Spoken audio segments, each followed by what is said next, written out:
Hola, ¿cómo están? And what is going on, guys? DarkScheme here, and today I'm bringing you a Memories of Reach preview, which we got in a blog post by Bravo. So let's get right into it. The introduction to this preview mentions game updates, infection, new controller options, UI updates, including post-game medals, matchmaking, preferencing options, forge updates, and rec weapon balance.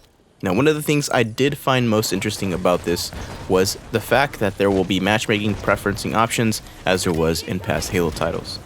This is one thing that I have personally requested, and it's nice to have that back, and once again, those rec weapon balances. Another thing that I think was slowly going to happen sooner or later, as a few of those weapons were kind of not pulling their weight. Even some rec variants of said items weren't doing that well, so to see them getting a weapon balance now in this Memories of Reach update is nice. And the Memories of Reach update will not be launching next week. There has been no confirmation on a date yet.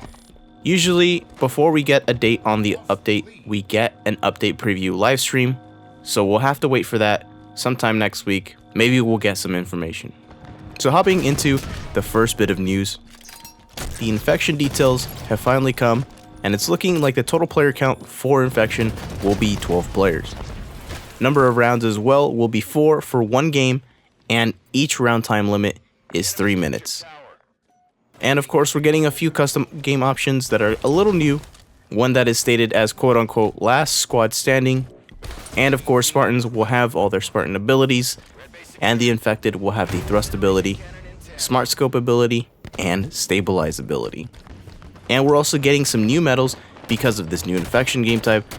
So checking it out, it's looking like we're getting an infection variation of all those normal medals that we would see. Very cool to see, and these are definitely some more unique medals that we've seen in Halo 5 so far. And Forge has once again gotten a little bit of a sneak peek at what's coming within the update.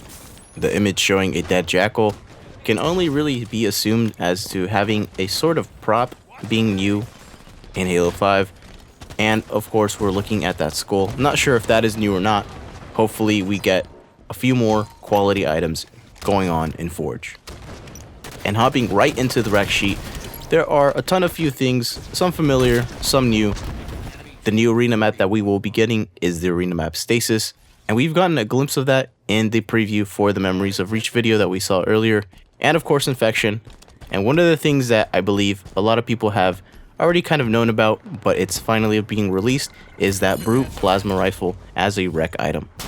I'm definitely excited for the Brute Plasma Rifle, as the Plasma Rifle was one of my favorite weapons, and with the Storm Rifle being as strong as it is in Halo 5, that one has definitely become one of my favorite weapons as well. One of the hidden legendary items, not sure what it is, but a few users and detectives over at Our Halo have kind of investigated, and it's looking like it's going to be some sort of iconic weapon from Halo Reach. Not sure what it is. People are hoping that it is the grenade launcher, but it is looking like it's going to be something else. And that Oni legendary item for Warzone is looking kind of interesting, possibly getting a new vehicle. Not sure what it's going to be, but hopefully it's that Falcon that so many have requested. And hopping into the weapon skins, the new weapon skins are called Azure Dream.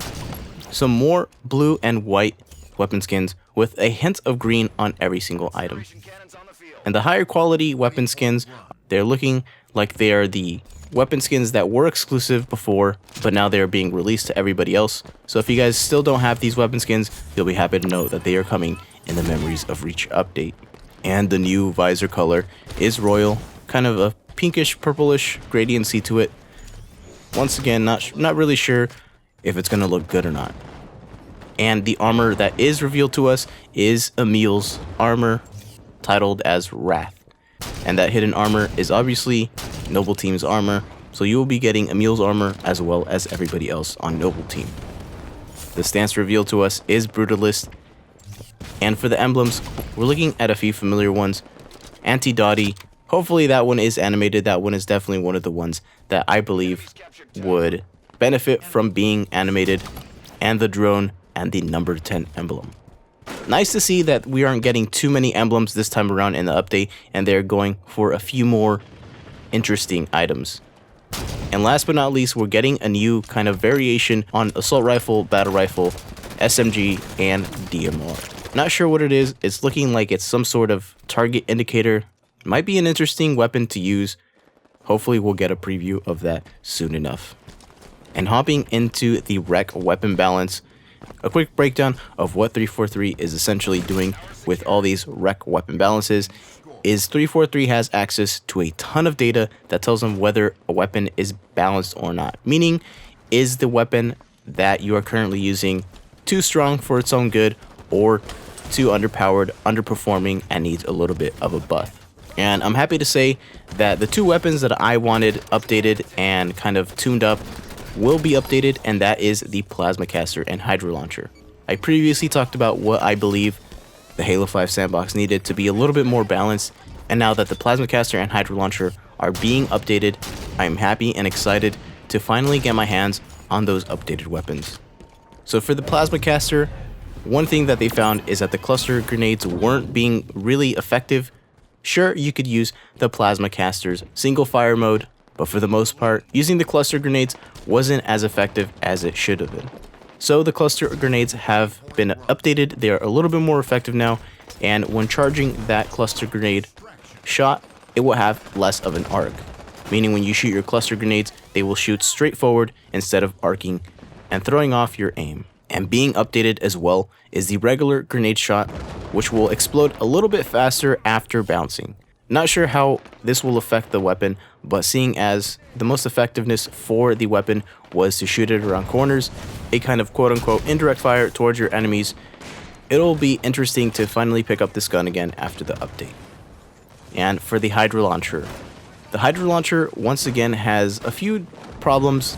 One of the problems that 343 found with it was that the recoil was pretty bad on it when shooting it from a hipfire. The only real use for it was when you were locking onto enemies, so up close it was a little bit more difficult to use, and for the most part, if you were aiming down the sight and you got shot out, it was pretty much curtains. So the recoil has been reduced for the Hydra Launcher when shooting it from hipfire. The rocket splash damage radius has also been increased, and for the Typhoon variant, it can now lock onto 3 enemies at once. So that'll be an extremely strong weapon, and along with these general weapon changes, other rec items and their variants are being updated as well. So you guys will want to check out that blog in the description below for the entire breakdown and changes to all the rec items. And you might want to check that out, as some of your rec items might have changed even just a little bit. But that is pretty much it for me today. Hopefully you enjoyed this preview on the Memories of Reach update, and let me know what you think. How do you feel about these rec weapon changes? With Memories of Reach finally dropping, what is one of your favorite rec items out of this rec item list revealed to us? And if you are an infection aficionado, how do you feel about the infection settings? I'll leave you with those few questions.